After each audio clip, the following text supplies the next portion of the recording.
오늘 말씀의 주제는요, 열의 하나 법칙이라고 하는 주제입니다. 숫자로 10의 1 법칙, 열의 하나 법칙이라고 하는 말씀 주제입니다. 어떤 말씀일지 궁금하시죠? 먼저 사무엘하 말씀 찾아보도록 하겠습니다. 사무엘하 11장 2절에서 4절까지의 말씀입니다. 저녁 때에 다윗이 그의 침상에서 일어나 왕궁 옥상에서 거닐다가 그곳에서 보니 한 여인이 목욕을 하는데 심히 아름다워 보이는지라. 다윗이 사람을 보내 그 여인을 알아보게 하였더니 그가 아뢰되 그는 엘리암의 딸이요 햇사람 우리아의 아내 밧세바가 아니니까 하니, 다윗이 전령을 보내어 그 여자를 자기에게로 데려오게 하고 그 여자가 그 부정함을 깨끗게 하였으므로 더불어 동침함에 그 여자가 자기 집으로 돌아가니라. 아멘. 아멘하기 참 어려운 말씀이죠. 네. 열의 하나 법칙이라고 들어본 적 있으신가요? 열의 하나 법칙 처음 들어보셨을 겁니다. 제가 만들었거든요. 열의 하나 법칙이라고 하는 법칙인데요, 이게 무슨 말이냐면 이런 거 경험해 보신 적은 있을 거예요. 어떤 사람이 10 중에 10가지 중에 9을 못하다가 하나를 잘하면 이 사람이 나머지 못한 9도 굉장히 관대한 평가를 받습니다. 어머, 저런 모습도 있었어? 사람 또 달리 보이네. 약간 이런 느낌 아시죠? 그래서 막 싸가지 없게 행동하다가 하나 딱 챙겨주면 어머 친데레, 뭐 약간 이런 느낌 있잖아요.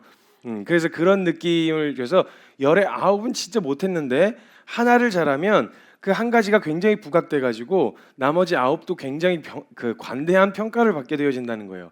근데 반대로 열의 9을 아주 잘했어요. 너무너무 잘하고 성품도 좋고 뭐 여러 가지 선택이 있어서 굉장히 잘했는데 하나를 딱 실수하잖아요. 하나를 딱 못하면 그 하나가 굉장히 박한 평가를 받습니다.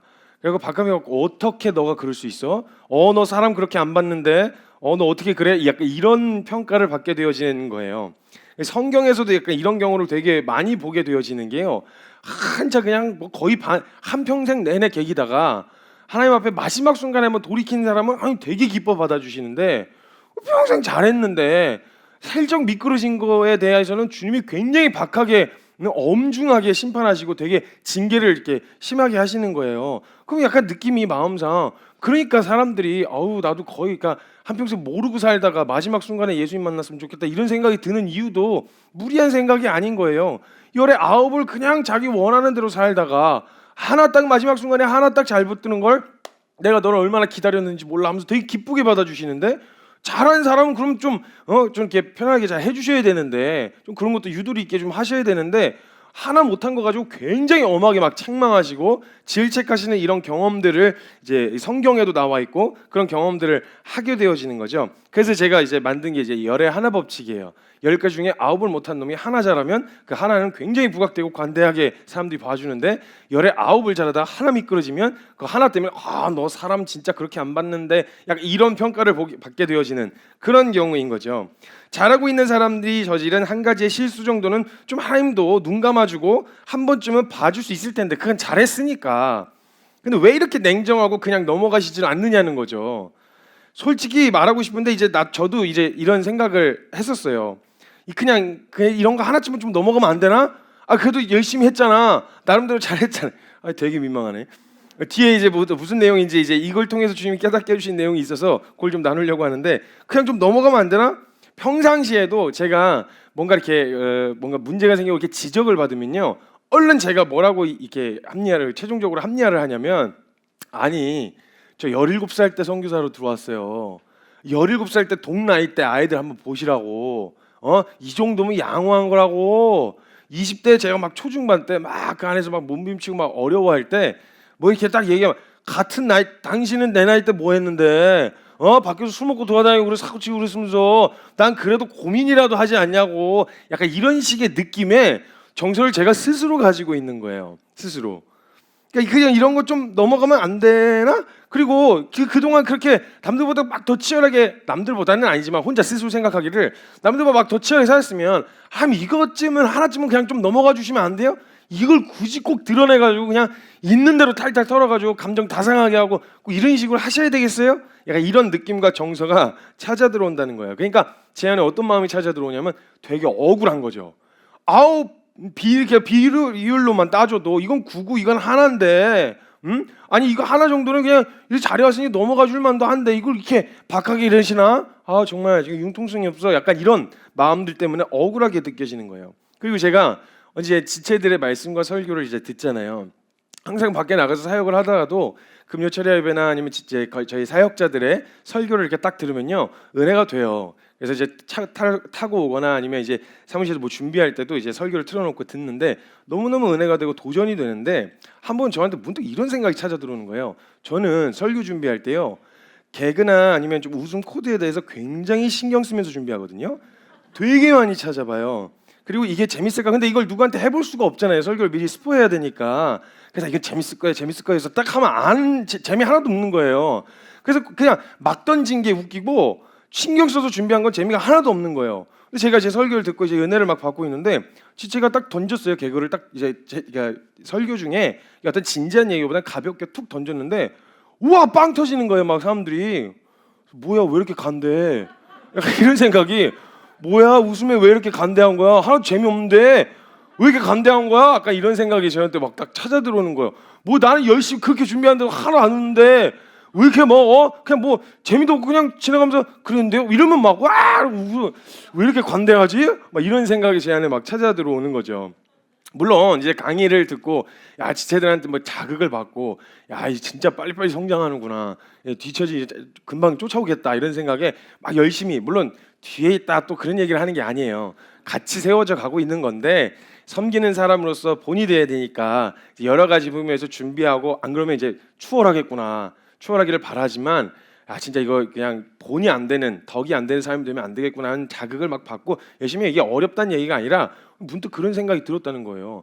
아, 열심히 개그를 준비한 거에 대해서는 되게 박하고 어쩌다 한번 재미도 없는 거 툭 던지는데 그거 막 빵빵 터지니까 속상한 거예요. 제가 막 속상해. 그래서 이제 이런 생각들이 막 찾아 들어오면서 그래 열의 아홉을 하다가 하나 재미없으면 저 혼자 스스로 열의 아홉이 재밌다는 얘기가 아니고요.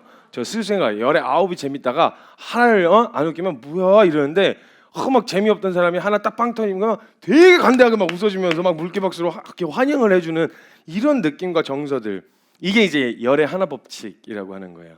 하나가 굉장히 부각되는 열 중에 그러니까 아홉에 하나. 그럼 제가 그런 생각이 찾아 들어왔어요. 그럼 어떻게 해야 되지? 열의 열을 다 잘해야 된다는 거야? 하나님한테 혼나지 않고 인정받으려면 열의 열을 다 잘해야 된다는 걸까? 그래야만 칭찬받을 수 있는 걸까? 이런 생각. 그리고 그런 생각을 하다 보니까 완전한 인간이 또 어디 있어? 열의 열을 어떻게 다 잘해? 모든 영역을 다 완벽하게 할 수가 없잖아. 그럼 열의 열을 다 할 수가 없다는 건데 이건 어쩔 수 없는 일인가? 라는 생각을 하다가 그러면 또 마음 가운데 이제 악심이죠. 억울한 마음의 악심. 하나님은 잘하지 못한 사람들에게는 관대하시니까 에휴 나도 그냥 확 손 놔버려.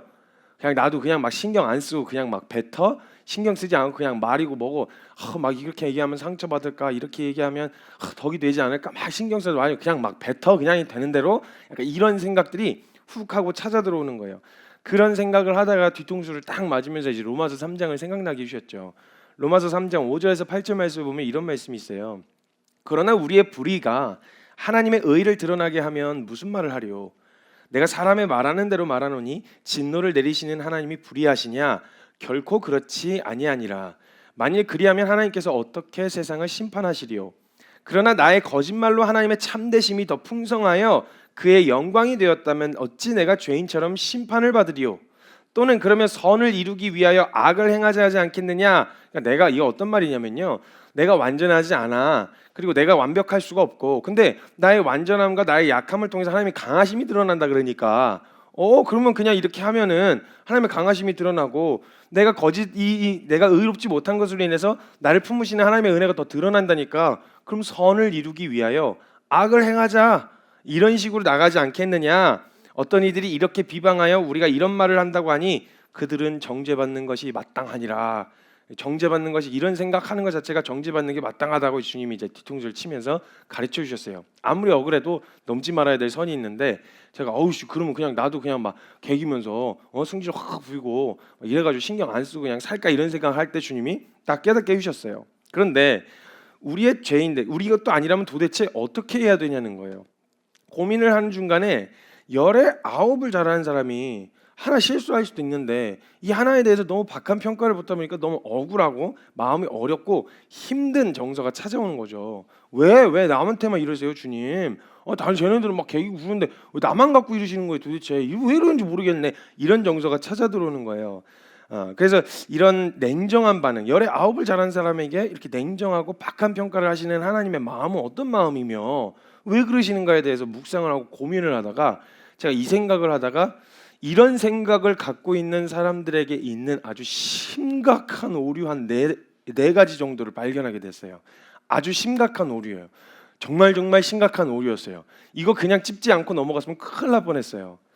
첫 번째 오류가 뭐냐면요, 이런 생각, 열의 아홉을 잘하는 사람은 하나 못하면 욕을 바가지로 먹고 박한 평가를 받는다, 이런 생각을 하는 사람들이 갖는 첫 번째 아주 심각한 오류가 뭐냐면 자신이 열의 아홉을 잘하고 있다는 생각을 갖고 있다는 거예요. 제가 진짜 이걸 딱 첫 번째 그걸 생각하자마자 헛웃음이 터져 나왔어요. 자신이 열의 아홉을 잘했다고 생각하고 있고, 그리고 스스로 자기가 그렇게 잘하고 있다고 생각하고 있다는 거예요, 사람이. 그러니까 이미 남이 자신에게 관대하지 않아도요, 이미 내가 나한테 너무 관대해서 남의 관대가 필요 없어요. 이미 내가 나한테 너무 후한 점수를 줬어요. 10점 만점에 9점이라는 거예요. 그 1점은 어느 정도 넘어가 달라는 거예요. 그러니까 나는 10점 만점에 9점인 사람이라고 스스로 생각하고 이미 나에 대해서 관대한 평가를 내리고 있는 중이었어요. 그런 생각을 갖고 있으니까 억울하죠. 만약에 나 스스로가 박한 점수를 주고 있었으면 그런 평가를 받을 때 아유, 내가 이럴 줄 알았다, 아유, 내가 뭐 그렇지 뭐, 이런 반응이었을 텐데 내가 뭔가 되게 억울해. 왜 나 갖고만 이래요? 왜 나한테만 이래요? 저 사람들도 저거 하고 잘하는데 왜 나만 갖고 이래요? 이렇게 생각한다는 것 자체가 제가 너무 창피해서 그래요. 이미 자기가 자기 자신에게 관대한 평가를 10점 만점에 9점 이렇게 해서 평가를 주고 있다라는 거예요. 예, 진짜 너무 웃겼어요, 이걸 보고. 남이 관대할 필요가 없어요. 주님이 관대하실 이유가 없어요. 자기가 자신에게 너무 관대하거든요. 이렇게 생각하고 있었던 게 너무 쪽팔리고 창피한 거예요. 그러니까 이런 생각을 갖고 있으니까 억울한 거죠. 사랑하는 여러분, 아니 여러분 전부 다가 아니라 혹시 이 중에서 열의 아홉을 잘하고 있다고 생각하시고 하나 정도는 그냥 또 눈 감아주고 넘어갈 수 있지 않겠나, 이런 생각을 혹시 갖고 계시는 분이 계시다면 한번 질문해 보셔야 돼요. 정말 우리가 열의 아홉을 잘하고 있던 게 맞나요? 이걸 질문해 봐야 되는 거예요. 이게 뭉뚱그려서 그냥 그래 너 대체적으로 그냥 잘하니까 열의 아홉은 잘하고 있었던 거 아니야가 아니라, 여러분 정말 열의 아홉이 하나님 앞에서 정직하게 하나님을 경외함으로 하나님 앞에서 정말 순전함으로 그 앞에 서서 결정한 그 열의 아홉이 맞나요? 아니면 왜 이게 옳은 거지, 나 스스로 세운 기준 안에서 이렇게 하면 잘한 거지, 이렇게 하면 괜찮은 거지 라고 내가 세운 기준에서 이야기하는 건가요? 내 기준인가요? 아니면 말씀의 기준인가요? 내가 생활에서, 그리고 관계에서, 그리고 재정에서, 삶의 전반적인 영역에서 굉장히 잘하고 있다고 스스로 굉장히 관대하게 자신을 평가하고 있다는 거예요. 과연 그럴까요? 그게 정말 열의 아홉을 잘한 걸까요? 사람들에게 드러나기를 모난 부분이 잘 드러나지 않거나 완만한 관계를 유지해서 그렇지, 그것이 정말 말씀에서, 성경에서 말씀하신 대로 순종하여서 믿음으로 한 것이 과연 맞냐는 거예요. 그래서 주님 앞에 열의 아홉을 잘하고 있어요 라고 말하는 게 과연 맞냐는 거죠. 여기서 바로 이어지는 오류가, 열의 아홉이 하나님 앞에서 믿음이 없고 정말 나머지 하나가 사소하고 부분적인 실수이고 잘못이었는지를 점검해야 되면서, 여기서 바로 또 이어지는 오류가 뭐냐면, 두 번째가 비교 대상이 설령 열의 아홉을 잘했다 칩시다. 설령 열의 아홉을 잘했으면요, 우리의 비교 대상이 열의 아홉을 잘한 사람과 열의 아홉을 못한 사람하고 비교할 비교 대상이 아니잖아요. 근데 벌써 내가 위안을 얻기를 무엇으로 위안을 얻냐면, 설령 진짜 열의 아홉을 잘했다 칩시다. 그럼 동일하게 열의 아홉을 잘하거나 아니면 열의 열을 잘하거나, 아니 100에 99를 잘하는 사람을 보고 자극을 받고 수정해 갈 생각을 해야 되는데, 열의 아홉을 못한 사람을 보면서 스스로 위안을 하거나 아니면 내가 받는 취급에 대해서 굉장히 억울해하는 거예요. 왜 저 사람은 저런 취급 안 받는데 왜 나는 이런 취급 받아요? 라고 하는 생각을 갖게 되어진다는 거예요. 비교 대상이 열의 아홉을 잘하는 사람과 열의 아홉을 못한 사람을 동일 선상에다 놓고 비교하면서 동일한 기준으로 평가받길 바래요. 동일한 대우를 받기를 원한다는 거예요. 이런 생각을 갖고 있으면 곧바로 내로남불이 되는 거예요. 내가 하면 로맨스, 남이 하면 불륜. 쉽게 말해 다른 사람을 판단하는 자리에 가게 된다는 거예요. 상대적인 비교인 거죠. 저 사람은 열에 하나밖에 못하는데 나는 열에 9을 잘했으니까 내가 저 사람보다 낫다. 나 저 사람보다 더 나은 대우를 받아야 된다. 더 나은 평가를 받아야 된다. 이런 생각이 자연스럽게 찾아 들어온다는 거예요. 이런 생각을 가지면서 상대적인 합리화를 하게 되어지는 거죠. 저 사람보단 잘하니까 괜찮은 거야. 저 사람보단 나으니까 난 괜찮아. 이런 생각을 갖게 되어진다는 거죠. 그게 내가 잘 못한 하나가 그렇게 큰 잘못처럼 보이지 않는 거예요. 비율적으로 봤을 때 스스로가 열의 9을 잘하고 있다고 생각하고 설령 실제로 열의 9을 잘했다고 해도 그러면 열의 9과 말씀드렸던 것처럼 열의 9을 못하는 사람과 열의 9을 잘하는 사람과의 비교 대상이 아니잖아요. 근데 이거를 비교 대상에 놓고 스스로 위로하고 합리화하는데 마치 이런 것 같아요. 아이들은요 사소한 거 하나에도 굉장히 칭찬을 많이 받죠. 그죠? 그래가지고 뭐 종이를 개판으로 접어놨는데 너무 잘 접었다. 우와 이렇게 칭찬받고 밥을 먹는데 한 숟갈 그냥 퍼먹은 거 가지고 어이구 잘 먹는다 이렇게 해서 칭찬받고 달리기도 엄마 나 빠르지 하면서 막 뛰면은 빠르지도 않은데 엄청 빠른데 이러면서 막 뒤에서 괜히 막 져준 척하면서 이렇게 하면서 칭찬을 엄청 받는단 말이죠. 아이니까. 근데 제가 그 아이 보면서 제가 자존심이 상한 거예요. 저 빠른 거 아닌데 저 잘 접은 거 아닌데 약간 이런 생각을 갖게 돼서 동심 파괴하면서 열에 9을 잘 못하는 애가 하나 이렇게 막 애가 달리고 있는데 아빠 나 빠르지 이러고 있는데 아니 안 빠른데 이러면서 제가 옆에서 막 추월해가지고 그게 뭐가 빨라 임마 이 정도는 뛰지 임마 이렇게 하거나 종이 접기 아무렇게나 막 대낮에나 막 접고 있는데 제가 옆에서 칼각으로 접으면서 종이 이렇게 접는 거야 임마 그게 뭐야 엉망진창이야 임마 이러고 있는 거랑 똑같다는 거예요.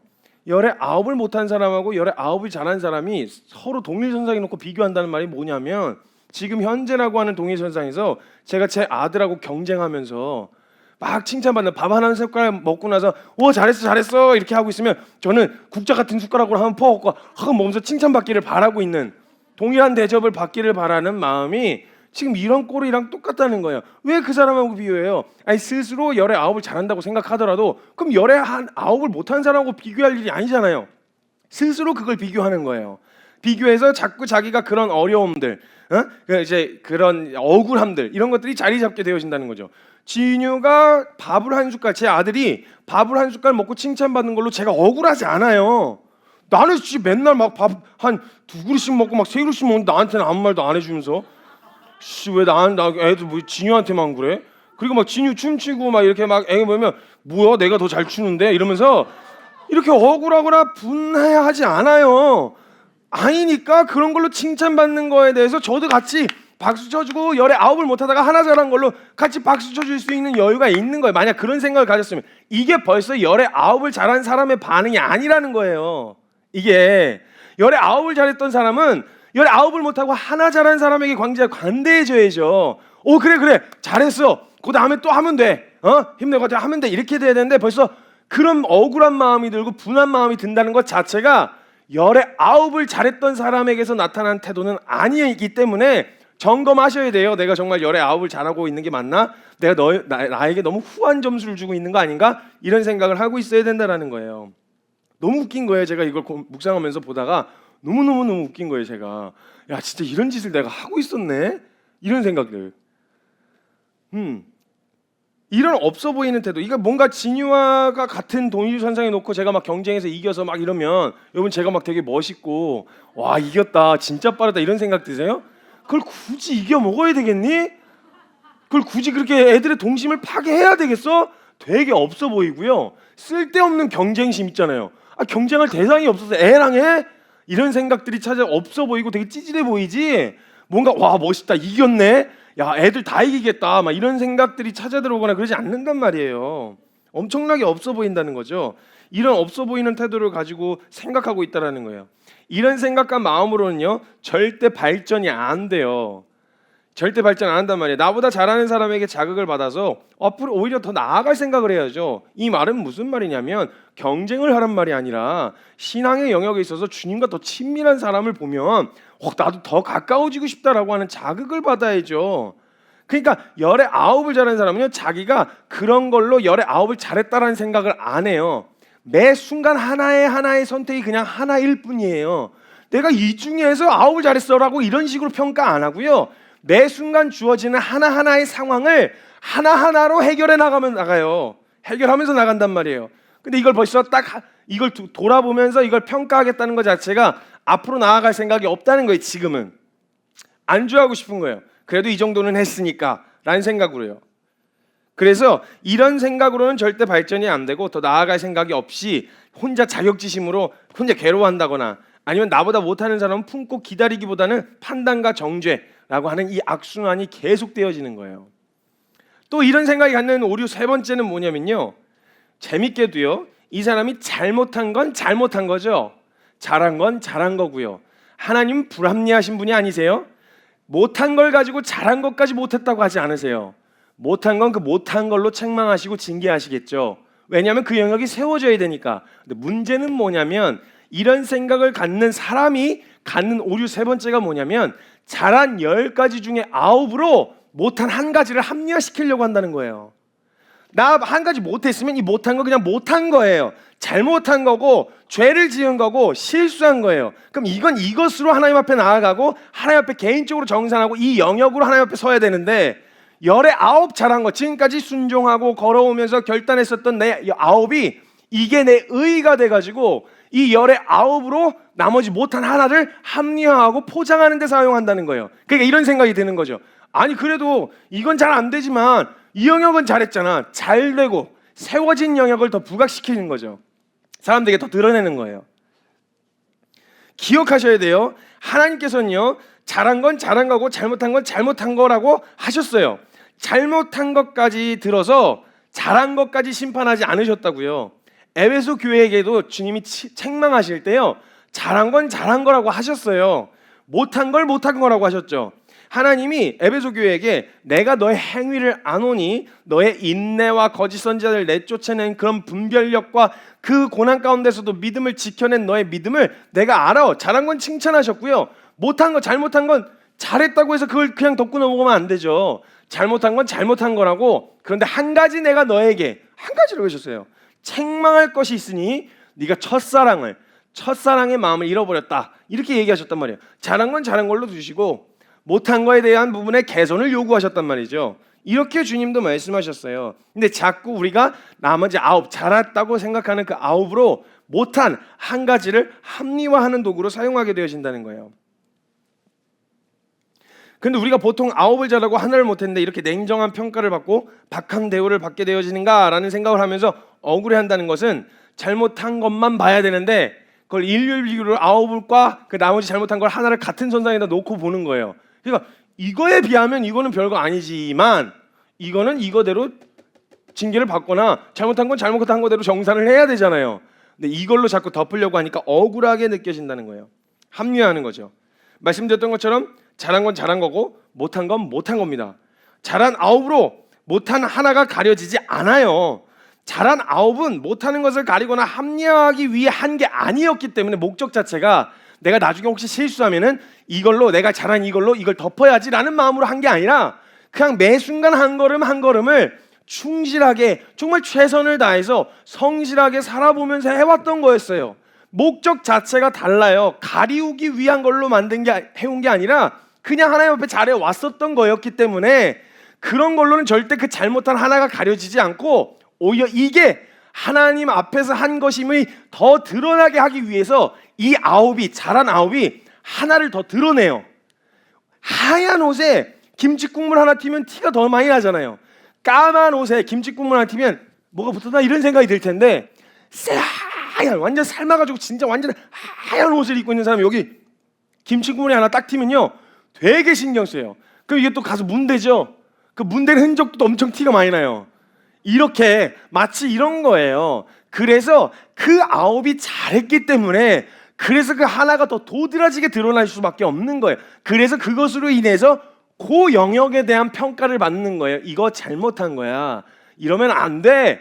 나머지는 하도 잘못한 게 많으니까 뭐 하나 딱 골라가지고 잘못했다고 얘기해주기가 참 어려운데 그래서 관대한 평가를 받는 게 아니고 뭘 털어야 될지를 몰라서 하도 많아가지고 순서대로 어디서부터 털어야 되지? 이런 게 고민될 정도로 털 게 많아서 그런 거고 잘한 사람은 딱 그 영역이 보이는 거예요.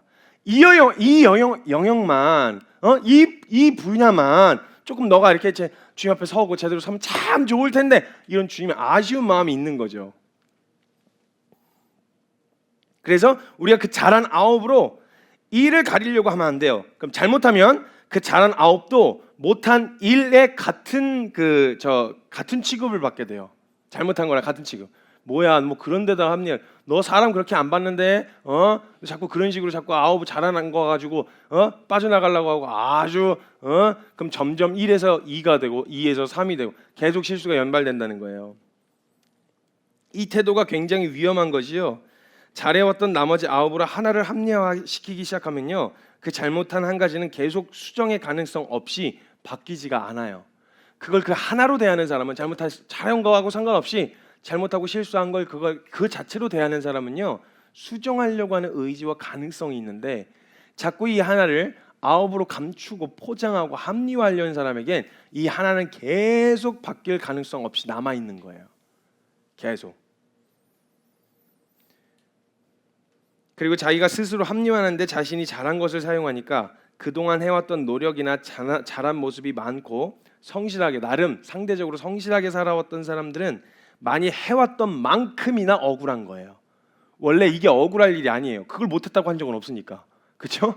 이거 잘못한 걸 잘못했다고 한 건데 이걸 합리화시키기 시작하면 아홉을 잘한 만큼이 하나에 때문에 억울해요. 그게 그렇게 억울할 일이 아닌데 때렸어? 그러면 혼나야지. 사고 쳤어? 그럼 혼나야지. 근데 그동안 내가 해온 게 얼마인데 이렇게 생각하기 시작하면 그 해왔던 만큼이나 억울한 거지. 그 하나에 대해서 받는 취급이 이렇게 된다는 거예요. 기억해 주셔야 되는데요, 생각해 보세요. 우리가 실제로 열 중에 아홉을 잘했다고 합시다. 우리가 인류 상대적으로 비교했을 때 아무 기준 없이 사는 사람, 막 자신의 원함대로 막 사는 사람보다 열의 아홉을 실제로 잘했다고 생각해 보자는 거예요. 우리가 순종해야 할 것이 10인 줄 알고 지금까지 순종해 왔던 거예요. 이 중에서 10가지가 있구나. 그럼 10가지를 순종하자. 이런 마음으로 해온 게 아니라 보여지는 한 걸음 그냥 걸었고, 보여지는 한 걸음 또 걸어서, 그리고 나서 돌아보니까 10가지 중에 주님이 9가지를 잘 해왔던 거예요. 원래 10가지 중에 10가지가 아니라 1에 1, 2에 2, 3에 3, 4에 4 이렇게 해서 걸어왔었던 거란 말이에요.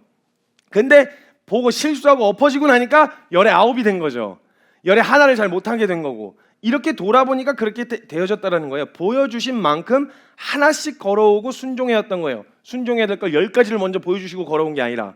그렇다면 우리가 다른 마음이 아니라 한 걸음씩 보여주신 만큼 순종해왔던 것이라면 우리의 잘못과 실수가 10분의 1이 아니라 잘못하고 실수한 그 영역도 10분의 9, 열의 9을 그리 해왔던 것처럼 오늘 순종하고 걸어야 할 한 걸음의 영역이잖아요.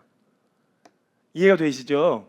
그 잘못하여 수정해야 되는 영역이 지금까지 한 걸음씩 걸어와서 순종해왔던 것처럼 10 중에 하나가 아니라 오늘 순종해야 할 하나, 오늘 걸어야 할 한 걸음, 이렇게 대하고 바라봐야 되잖아요. 이걸 수정하고 싶지 않은 마음이거나 아니면 내가 어떤 취급과 대우를 받았는지에 대해서 굉장히 억울하게 느껴질 때 이런 반응들이 나타난다는 거예요. 만약 우리가 이렇게 합리화하고 있다면 중요하게 점검해야 할 것이 있다는 말이에요. 열의 9걸음을 걸어왔던 것이 하나님이 붙드시고 지키셔서 이끌어 오신 하나님의 은혜가 아니라 어느새 나도 모르게 내가 열의 9을 잘했어. 그 잘한 열의 9이 내 의의가 되어 있는지도 모른다는 거예요. 그거 주님이 지켜주시지 않았더라면, 그거 주님이 붙드시지 않았더라면 그러면 어떻게 걸을 수 있었겠어요? 근데 주님이 이끌어 오신 그 걸음과 인도하심을 망각하고 벌써 내가 했기 때문에 내가 이런 취급을 받는 건 억울하다. 이건 어느새 그 걸음 자체가 내 의의가 되어 있는지도 모른다는 거예요. 그래서 하나님은 어쩌면 아무 개념도 잘못했는지도 모른 채 사는 사람보다 더 냉정하고 명확하게 얄짤없이 우리를 책망하시고 일깨우시는 것인지도 모른다는 거예요. 이렇게 내버려 두면 은혜로 걸어왔던 그 걸음이 자신의 의의가 되어서 하나님이 주셨던 그 은혜들을 잊은 채 자신의 약함을 합리화하고 변명하고 둘러대는 것으로 사용하게 되어지면 은혜로 지켜주시고 붙들어 주셨던 걸어온 모든 시간이 은혜로 남지 않고 자신의 의의로 남을 거 아니에요. 합리화할 명분이 되어지기 때문에 많은 기회가 주어지고 많이 경험하고 복음에 관하여 많이 아는 자일수록 한 가지 발견된 약함과 실수와 죄에 대해서 더 날카로운 기준으로 책망하시는 이유가 여기 있다고 생각하는 거예요. 그간 걸어왔던 순종을 받으셨기 때문에, 그 한 걸음씩 걸었던 순종을 받으셨기 때문에 사실 잘못한 건 잘못한 거야 라는 책망으로 주님은 절대 안 끝내세요. 잘못했으면 그 잘못한 방향이 어떻게 올바르게 해야 되는지, 올바른 방향으로 서야 하는지를 가르쳐 주세요. 여러분 그거 아세요? 여러분이 신호를 빨간불인데 휙 하고 지나가셨습니다. 신호 위반을 하셨죠. 법을 위반하셨어요. 근데 신호 위반, 말은 신호 위반이라고 할 수 있는데요, 법이라고 하는 책에는요, 지킴으로 인해서 상호간에 최소한으로 공존할 수 있도록 하는 게 법이에요. 일단 걸렸다 까는 게 목적이 아니고 보호가 목적인 게 바로 법이거든요. 법은요, 법규를 위반했다라고 하면요, 법을 위반한 게 아니에요. 아직은 신호를 위반했는데 위반한 게 아니고 뭐예요? 이렇게 생각할 텐데, 법은요, 다른 방법으로 한 번 더 법을 지킬 수 있는 기회를 줘요. 벌금을 물게 한다든지, 만약 이 벌금을 물지 않으면 위법자가 되는 거죠. 근데 법은요, 한 번 실수한 것에 대해서 다른 올바른 방향으로 수정할 수 있는 기회를 줘요. 위반했어요? 그럼 벌금을 물게 한다든지 이런 식으로 다시 한번 법을 지키게 하면 위반자로 남지 않고 기존에 신호 위반했던 것이 벌금을 무는 것으로 대신하여 위법자라고 하는 그 꼬리표가 사라져요. 갚은 거예요. 법을 지킨 사람이 다시 되는 거예요. 이 사람 법 안에 있구나, 울타리 안에 있구나, 이런 걸 알려주는 거라는 거죠. 이와 마찬가지로 하나님의 말씀 안에서 하나님이 정하신 법과 규례와 질서가 있는데, 위반했을 때요, 잘못했어 하고 바로 내치지 않으세요. 너 위반자야, 너 범법자야, 이렇게 얘기 안 하세요. 주님은 한 번 더 지킬 수 있는 방법을, 한 번 더 지킬 수 있는, 하나님 앞에 온전히 설 수 있는 기회를 주신다고요. 예를 들면 이런 거예요.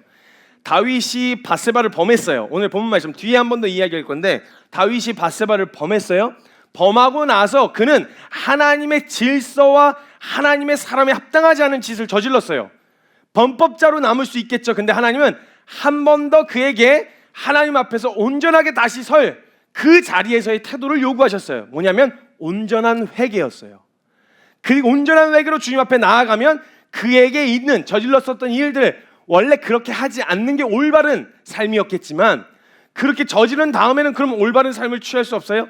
영원히 내가 사는 내내 이거 갖고 계속 그 질질 끌려다녀야 되고 아니라, 그 자리에 서면, 넘어지고 실수한 그 자리에 섰을 때 다시금 요구하시는 온전한 태도로 주님 앞에 설 수 있는 기회를 한 번 더 허락하신다고요.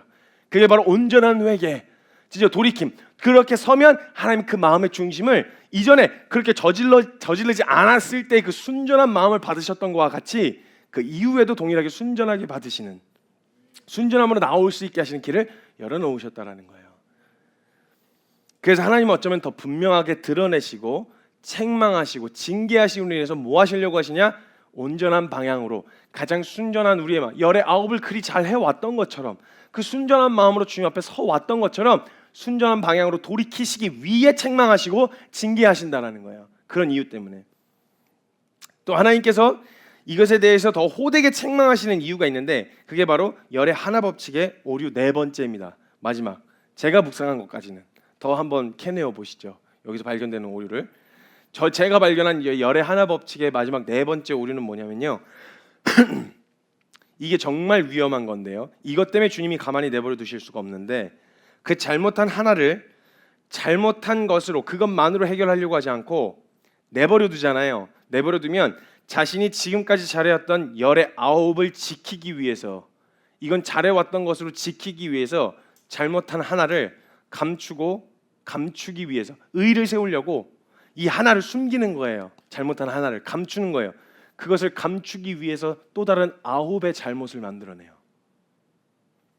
무슨 말이냐면, 열의 아홉을 잘했어요. 근데 이 잘못한 하나 때문에 이게 다 무너지게 생겼네.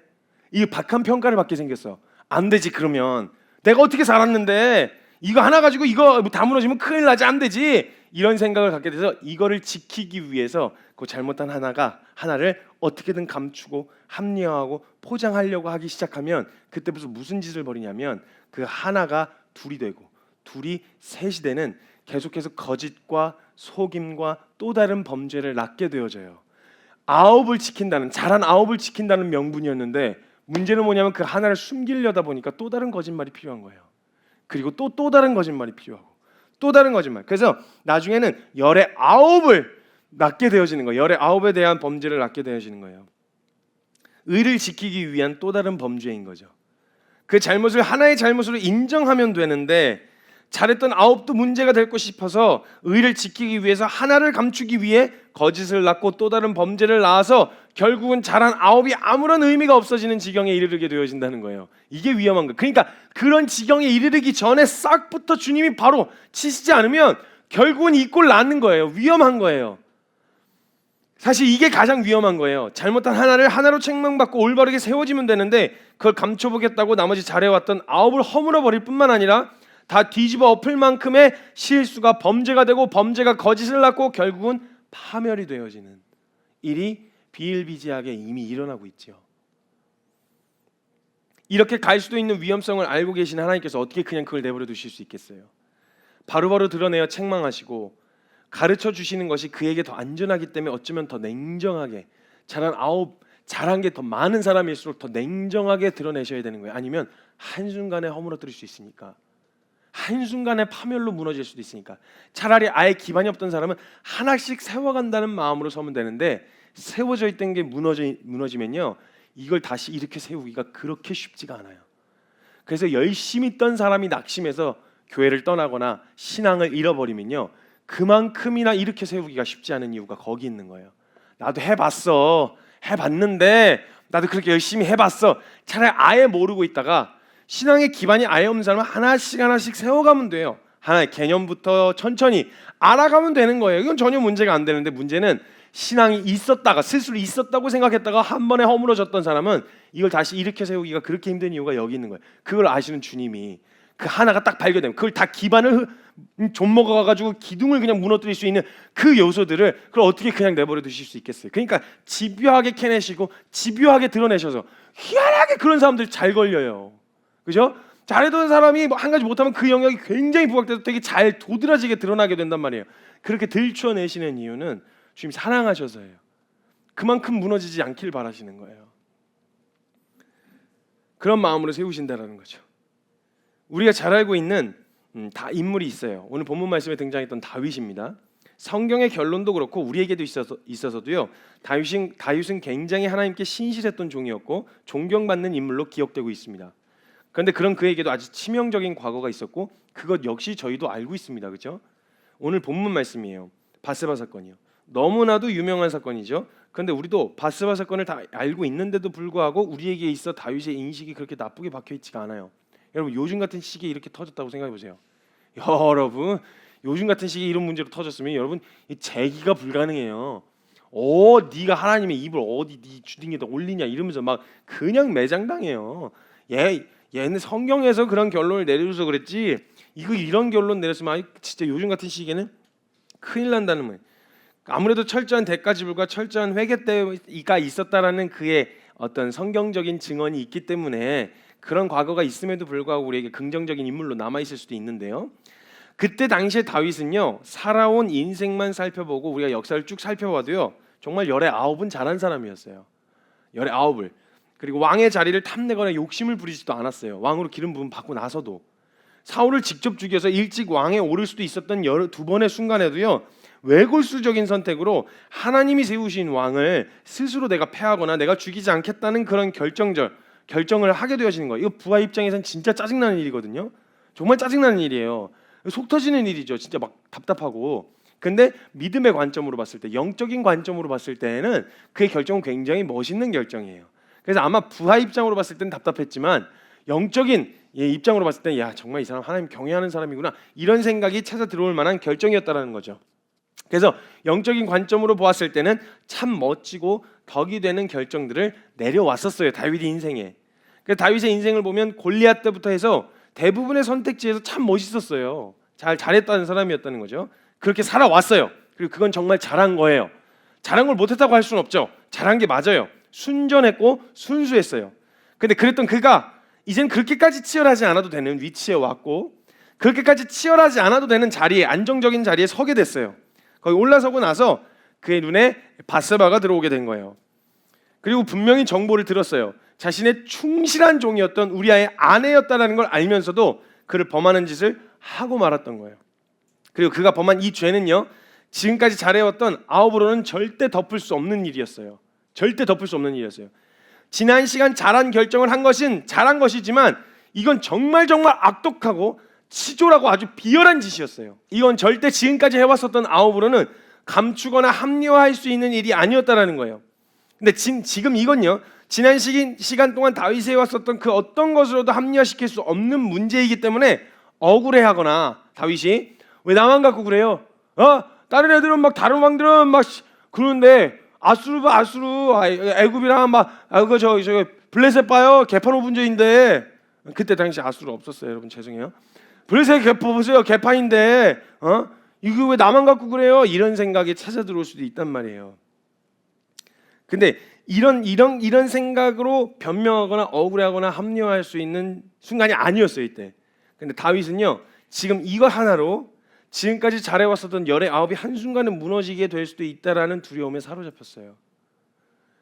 그래서 다윗이요 이 하나의 큰 잘못이 나머지 잘했던 그 의를 무너뜨릴 거라고 생각해서 이 의를 지키기 위해서 그 잘못한 한 가지를 숨기기로 결정을 해요. 드러내지 않기로 결정해요. 그리고 그것을 덮기 위해 거짓이라고 하는 또 다른 잘못을 만들어내요. 거짓말을 해요. 우리아에게 들어가서 전쟁터에 있는 우리아를 불러내서 바스바하고 동침해서 그 시간을 보낼 수 있게 이렇게 해줘요. 또 다른 거짓을 만들어요. 벌써 2개가 됐어요. 그것으로 인해서. 그럼 이게 통하지 않자 무슨 짓을 하냐? 살인 교사를 해요. 그래서 죽게 만들어요. 우리아를. 다윗이. 충성스러운 종 우리아에 의해 막히자 그를 죽이는 살인이라고 하는 중대한 범죄로 또 낫게 되어진다는 거예요. 의는요. 기억하셔야 돼요. 잘한 건요. 우리의 잘못에 의해 무너지지 않아요. 왜냐하면 그 잘해왔었던 그 의는요 하나님으로부터 온 거예요. 하나님이 지키셨던 거고요. 하나님이 걷게 해오셨던 거기 때문에 내 실수 때문에 그게 무너지지 않아요. 그게 왜 무너질까를 두려워하냐면 그게 나의 의였기 때문에 기가 두려운 거예요. 하나님이 하신 거였으면 어차피 영광도 하나님 건데 그게 무너지고 안 무너지고 왜 그게 내 손에 달려 있겠어요? 그건 하나님 거예요. 모든 영광도 하나님 거예요. 근데 그게 어느 순간 내 의가 돼 있는 바람에 그래서 다윗의 인생 가운데 모든 걸음이 자신의 의가 되는 순간 범죄했어요. 이 사건 이후에 크게 한번 또 범죄했었던 게 인구조사였거든요. 자신이 지금까지 이룬 업적을 한번 보고 싶은 거예요. 하나님이 하신 일인데 자신이 이룬 업적을 한번 보고 싶은 거예요. 그리고 인구조사를 시켜요. 분명히 얘기해요. 요압이 와서 이야기해줘요. 이거 보지 않아도 왕의 손 안에 있는 이스라엘 왕국의 이 부가 어마어마합니다. 잘 간해보셔도 됩니다. 아니다 해야 되겠다. 하나님 앞에 범죄하지 마십시오. 이거 정말 하나님이 하신 일이니까 이거 보지 않으셔도 됩니다. 근데 끝까지 자기의 의를 자기가 어떤 일을 이루는지 보고 싶은 거예요. 그리고 저질렀던 게 인구조사였거든요. 이게 자기의 의가 되는 순간 내가 해왔던 일이 되는 순간 이걸 또 지키기 위해 하나의 잘못이 2개 되고 둘의 잘못이 3이 되고 셋이 잘못이 4이 돼서 결국은 잘한 9도 무의미해지는 아무런 의미가 없어진 완전히 허물어버린 이것만큼 하나님의 이름에 먹칠하는 게 없는 거죠. 하나 잘못한 게 먹칠한 게 아니고요. 이걸 그냥 이거대로 하나님 앞에 순전하게 서기 위한 태도로 섰더라면 차라리 그 모든 순간 그런 자에게도 품으시는 하나님의 은혜가 더 드러날 일인데 이걸 내가 지켜보겠다고 감추고 숨기고 또 다른 거짓으로 포장하다가 결국은 이게 하나님 영광 가리우는 일이 되는 거예요. 그리고 꼭 그런 거짓은요 스스로 드러내기보다 이미 열의 하나를 잘못했을 때는 빠르게 인정하고 주님 앞에 설 수가 있는데 2, 3, 4이 될 때마다 순전하고 정직하게 주님 앞에 서기에는 비중이 너무 커져요. 저질러 놓은 일들이. 그래서 저 못해요. 결국 어떻게 드러나냐면 누군가에 의해서 까발려져요. 그 인생도 비참하고 그가 뱉어왔었던 고백들도 비참해지는 거예요. 기억하셔야 돼요. 나의 잘못을 내가 숨기려고 하는 게 아니라 숨겨지지도 않아요. 겸손히 인정하고 하나님 앞에 나아갔더니 그것을 합력하여 선을 이루시고 내게 올바른 그것 과정을 통해서 올바른 것을 가르치시고 은혜로 품어주신 하나님의 은혜가 드러나게 되어진다는 거예요. 다윗이 그 범죄 이후에 살인 교사까지 저지르고 난 다음에 나단 선지자의 매서운 책망에 의해 잘못한 것을 잘못한 것으로 인정하고 엎어지기 시작했어요. 그랬더니 그가 범한 죄가 아닌 그가 저지른 것 앞에서 하나님 앞에 바른 태도를 취했던 겸손과 그를 용납하신 하나님의 은혜가 다시 드러나는 거예요. 바세바는 치욕스러운 과거로 끝나버리지 않고 그 앞에서 진정한 제대로 엎어진 회개가 결론이 되어 기록에 남아있고, 그런 그를 용납하여 품으신 하나님의 은혜가 기록되어 남아있는 거예요. 절대 그렇게 끝나지 않는다는 거예요. 하나님 앞에 그냥 엎어져요. 하나님 앞에 엎어졌을 때 억울해하지도 않았어요. 그래도 저 잘했잖아요. 이렇게 안 했어요. 그냥 엎어져요. 그래도 지금까지 해오던 것으로 자신을 합리화하고 포장하려고 하지 않았어요. 그냥 하나님 앞에 엎어지는 거예요. 시편 51편 5절에 이렇게 고백하는 거예요. 내가 죄악 중에 출생하였습니다. 내가 죄인입니다. 어머니가 죄 중에 나를 잉태했습니다. 그래도 열의 9은 잘했고 열의 하나를 못한 사람 비중으로 보진 않고, 나는 하나님의 은혜 아니면 전 그냥 열의 열이 바닥을 칠 수밖에 없는 저는 죄인입니다. 죄인 중에 괴수입니다. 난 존재적으로 죄인입니다. 하나님의 은혜가 없으면 난 그런 놈입니다. 열의 9이 아니라 10분의 1이 아니라 저는 지금 존재 자체가 그냥 죄 그 덩어리 그냥 그 자체입니다 라고 하는 철저한 인정이요. 억울해하지도 않았어요. 죄악 중에 출생하였으며 죄인으로 태어나서 어머니가 죄 중에 나를 잉태하였나이다. 내가 그냥 착상할 때부터 난 죄인이라는 거예요. 내가 얼마나 존재적으로 죄인인지를 발견된 잘못한 한 가지로 인정하게 되어지는 거예요. 그 영역에도 하나님은 하나님 되시고 결국은 다윗의 인생 그 모든 순간에 다윗이 한 것이 하나도 없이 그 모든 순간을 붙드셨다는 것을 깨닫게 되어지는 거예요.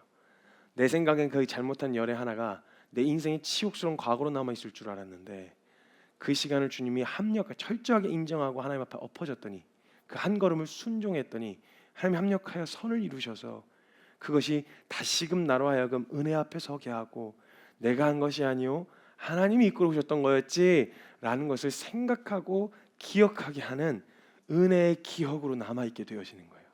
그럼 그건 또다시 열의 9 중에 하나가 되는 거예요. 그때 하나님 앞에 엎어지길 잘했다. 그때 하나님 앞에 그냥 겸손하게 무릎 꿇기를 잘했다. 그거 감추지 않고 그냥 둘러대기보다 하나님 앞에 그냥 털썩 무릎 꿇기를 잘했다. 이런 기억으로 남아있게 되어진다는 거예요. 정확하게 하나님이 지키시고 하신 일이 아니라 내가 무엇을 해서 내가 어떤 것을 했기 때문이라는 착각을 하면 하나님이 하신 모든 것이 자신의 의의가 되어질 수밖에 없는 거예요. 그리고 그것이 자신에게 의의가 되는 순간 말씀드렸던 것처럼 두 번째 큰 범죄였던 인구조사에 들어가게 되어지는 거예요. 다윗이 이걸 놓치지 말라고 주님도 그때 단 한 번이었는데, 솔직히 그렇게 큰 잘못이 또 아닐 텐데 따지고 보면 그냥 인구조사한 것뿐인데 그걸 아주 호되게 책망하셨던 이유가 뭐냐면, 반드시 그냥 그거 내버려 두면 반드시 바스바 사건과 같이 거짓이 자신이 범죄한 범죄에 거짓이 났고 거짓이 또 다른 범죄를 난 이 길로 들어설 게 뻔하였기 때문에 마지막까지 순전하길 바라셨어요. 하나님은 다윗이. 그래서 하나님은 자신을 사랑하시는 하나님이 사랑하시는 자들에게 훈계와 책망을 아끼지 않으세요. 왜냐하면 그 훈계와 책망이 끝이 아니라 바른 길로 올바른 방향으로 다시금 순전한 마음으로 세워주고 싶어 하시거든요. 여러분들을 세워주고 싶어 하시는 거예요. 저도 그렇다고요. 아이들의 다른 잘못된 모습을 보면요, 굳이 얘기 안 해요. 내가 책임질 거 아니니까. 잘못된 행동을 봐도 내가 생각하기에 잘못됐다고 해도 얘기 안 해요. 다른 아이들이 제가 할 수 있는 권한도 없을 뿐더러 할 수 있는 역할도 아니고 그럴 마음도 없고요. 근데 같은 행동이라도 제 아들이 하면 그냥 넘어갈 수가 없는 거예요. 책망하는 거예요. 혼나는 비율을 따지면 다른 애들한테는 그래 삼촌이 이렇게 잘 품어주고 하는 것 같지만 제 아들에게는 더 호되게 혼낸 기억들이 더 많을 거 아니야, 이게는. 근데 같은 성산에 놓고 비교할 수가 없는 거죠. 쟤는 왜 쟤한테는 저렇게 착하게 이야기하고 나한테는 혼내? 이게 아니죠. 아빠니까. 자녀가 올바르지 않은 행동을 할 때 분명하게 책망할 수 있어야지. 그래야 사랑하는 거죠. 책망한 걸로 혼내고 내 화풀이한 걸로 끝낸 게 아니잖아요, 지금. 그걸 통해서 올바른 방향을 제시해주고 싶으신 거예요. 훈계와 책망이 임할 땐 하나님 앞에 엎어질 때인 거예요. 하나님 앞에 엎어져 순전한 온전한 회개로 주님 앞에 서기를 바라시는 하나님의 말씀이에요. 순종해야 할 말씀이요. 그 순전함을 기다리고 계신 거예요. 오늘 그런 마음으로 주님 앞에 함께 설 수 있었으면 좋겠습니다. 시간 제가 같이 함께 기도했으면 좋겠습니다. 하나님께서는요 다윗의 마음을 받으셨어요.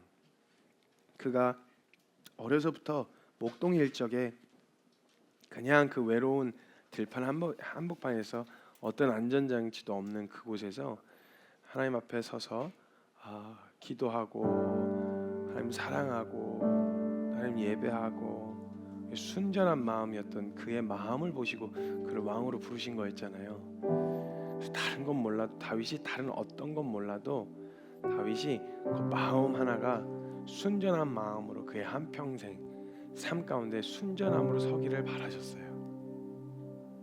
그래서요 어느 시점 되니까 다윗이요 자기도 위치가 되고 자리도 되고 능력도 돼서 어느 순간 하나님 앞에 나도 주님을 위해 뭔가 좀 해봐야 되겠다라는 생각이요 있잖아요.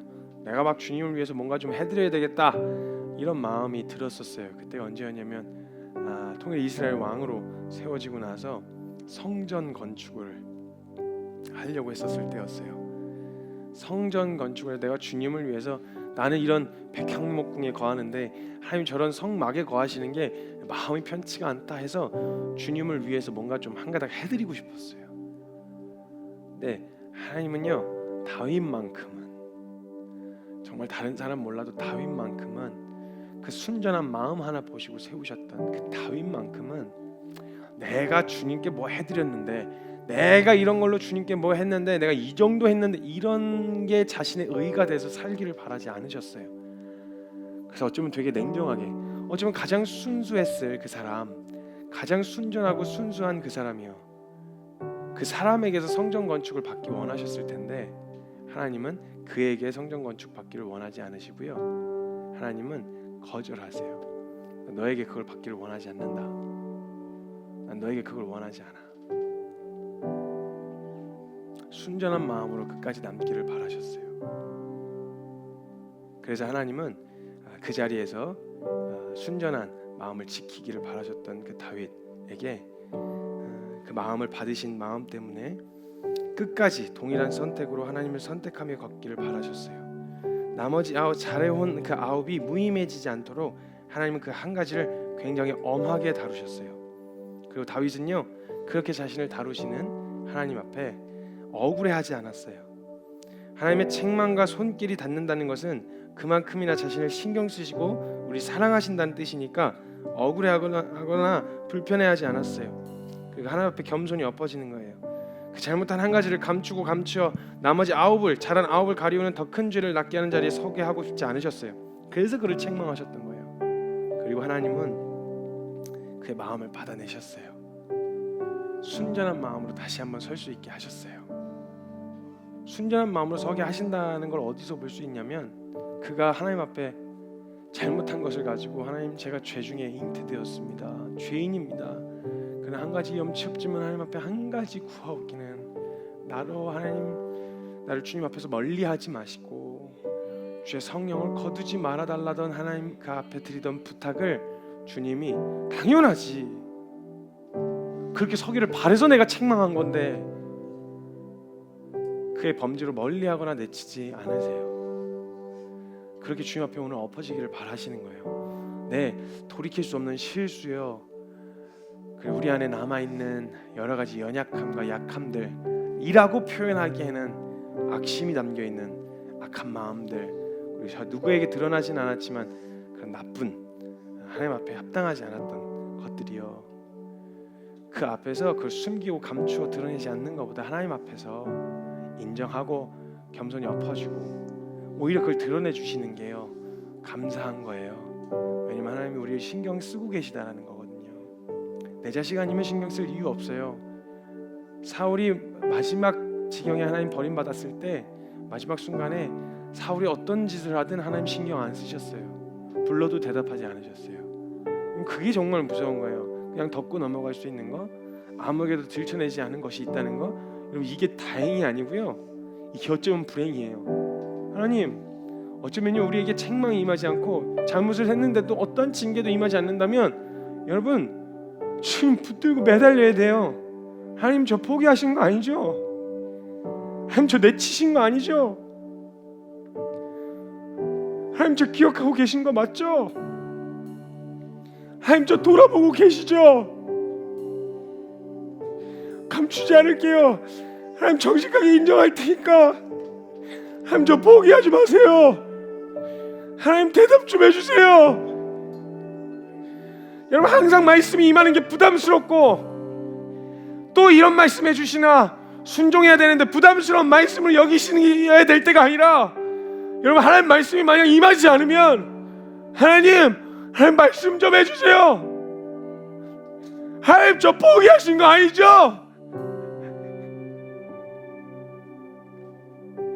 하나님 저 여기 있어요. 하나님 저 포기하시면 안 돼요. 차라리 매라도 들어주세요. 차라리 책망을 해주세요. 혼이라도 내주세요. 여러분 이렇게 매달릴 일인 거예요. 하나님의 징계와 책망의 말씀이 임하는 건 감사하셔야 돼요. 하나님 감사합니다. 아직 신경 쓰고 계시는군요. 하나님 감사합니다. 저 돌아보고 계시는군요. 이 주님 앞에 함께 설 수 있어야 되는 거예요. 오늘 순종해야 될 하나님의 말씀으로 알고 하나님 앞에 엎어집시다. 그리고 순전한 회개와 순전한 고백으로 주님 앞에 함께 나아갑시다. 우리 이 자리에 부르신 거 자격돼서 아니고 하나님의 일방적인 은혜고 이 자리에서 우리에게 원하시는 건 다른 거 아니라 순전한 마음입니다. 그 순전한 마음으로 주님 앞에 서기를 바라시는 거예요. 그 마음으로 주님 앞에 함께 나아갑시다. 어느 지경에 이르렀든 어느 상태이든 상관없이 오늘 그 상태 그대로 하나님 나 좀 불쌍히 여겨주세요. 하나님 나에게 가르쳐주세요. 하나님의 사랑과 그 은혜가 무엇인지 저 알고 싶어요. 그 은혜 자리에 또 한 번 오늘 주신 말씀으로 서겠습니다. 라는 그 마음의 결단으로 우리 함께 좀 기도하며 통성으로 기도하며 나아갔으면 좋겠습니다. 기도합시다. 예라리에